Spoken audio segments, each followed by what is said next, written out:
Bienvenidos al programa Visión al Día. Mi nombre es Dairo Cochero, estudiante de optometría de cuarto semestre en la Universidad Metropolitana de Barranquilla. Somos un podcast dedicado a la salud visual, donde podrás ponerte al día con lo mejor de los temas en la actualidad. Estamos dispuestos a traerte una temática nueva cada semana.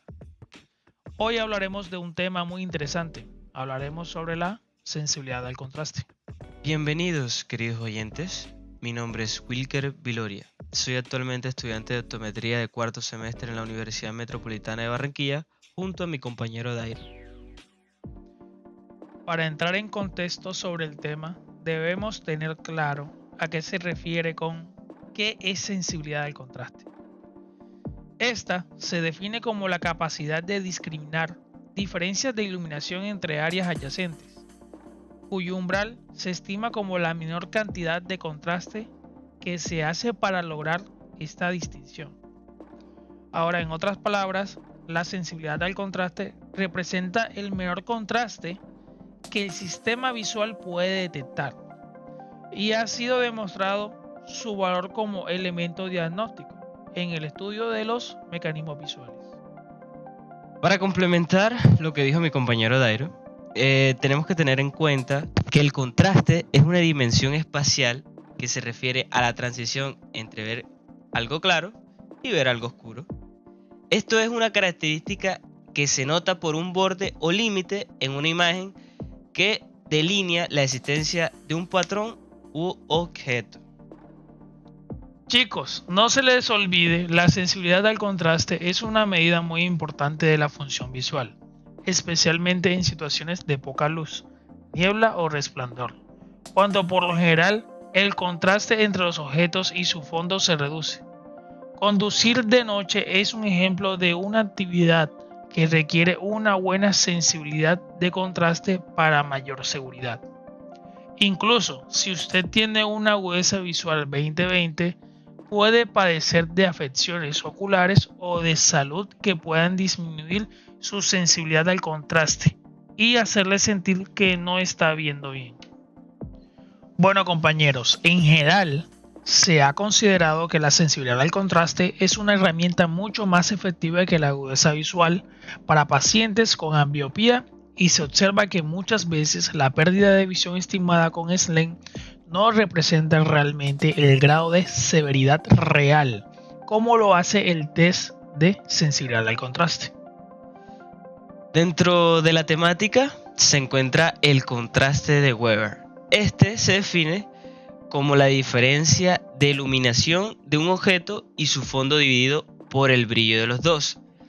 Tenemos que tener en cuenta que el umbral de contraste también se define como un objeto con el menor contraste que un paciente puede reconocer. El contraste es el inverso del umbral y se expresa como el logaritmo de 1 sobre el umbral de contraste. En este, el umbral se expresa en porcentaje. A medida que la visión mejora, aumenta el contraste y disminuye el umbral. Esto nos ayuda a tener más claro la sensibilidad al contraste del paciente. Como consiguiente, tenemos un análisis muy importante dentro de la sensibilidad al contraste, que es el análisis de Fourier. Plantea que el entorno visual está formado por una serie de piezas que conforman un todo, y mejor que unir las piezas del entorno visual como un rompecabezas. Parece existir un consenso e indicar que existen de 4 a 6 canales de frecuencias espaciales moldeados por umbrales de detención del contraste, siendo las pruebas de sensibilidad al contraste una poderosa herramienta para determinar la capacidad del sistema visual y así procesar la información espacial y temporal acerca de los objetos cotidianos que vemos. También encontramos la cartilla de 25% de contraste de Sloan, el test de bajo contraste y el test de Heidi, en el cual no se puede medir un verdadero umbral de contraste en niños con visión normal por el efecto de piso.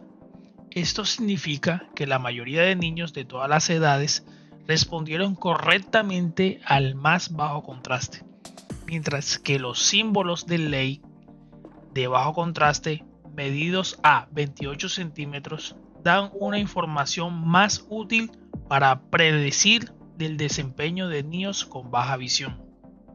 Para complementar lo que comenta mi compañero Gerson, entre las cartillas más utilizadas para estos test está la cartilla de Pelli-Roxon. Esta es una prueba similar a la de Snell en la que el optómetra le pide identificar al paciente las letras que puede ver de una tabla. Sin embargo, el test de Pelli-Roxon utiliza letras impresas de menor contraste con 3 letras en cada nivel de contraste. Esta prueba se ha diseñado para identificar a pacientes con sensibilidad al contraste deficientes. Bueno, vamos a hablar un poco sobre los test que se aplican en la sensibilidad al contraste.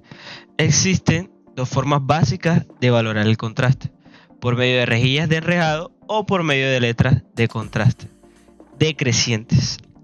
Uno de estos es el test de sensibilidad al contraste FAT. Este es de tipo enrejado y se considera dentro de este tipo de test que la sensibilidad al contraste se puede medir más fácilmente utilizando cartillas con letras del mismo tamaño, pero con contraste decrecientes. A medida que el paciente lee hacia abajo, el umbral de contraste se determina según la última línea en la cual pueda reconocer los caracteres de la cartilla.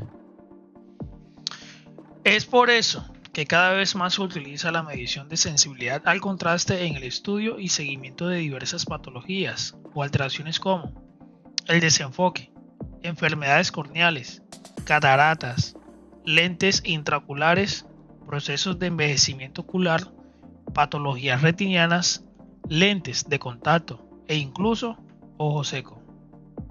Bueno, ya hablamos sobre qué es la sensibilidad al contraste, su importancia y sus tests.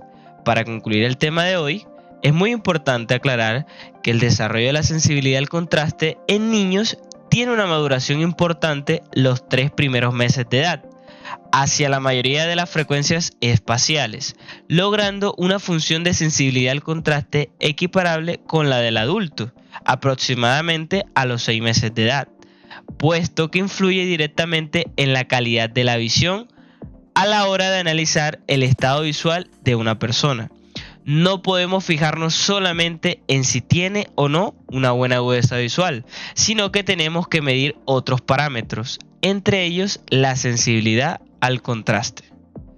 Aprendimos el día de hoy lo sumamente importante que es realizar esta prueba en los pacientes, ayudándonos a tener resultados más precisos en los resultados como profesionales en la salud visual.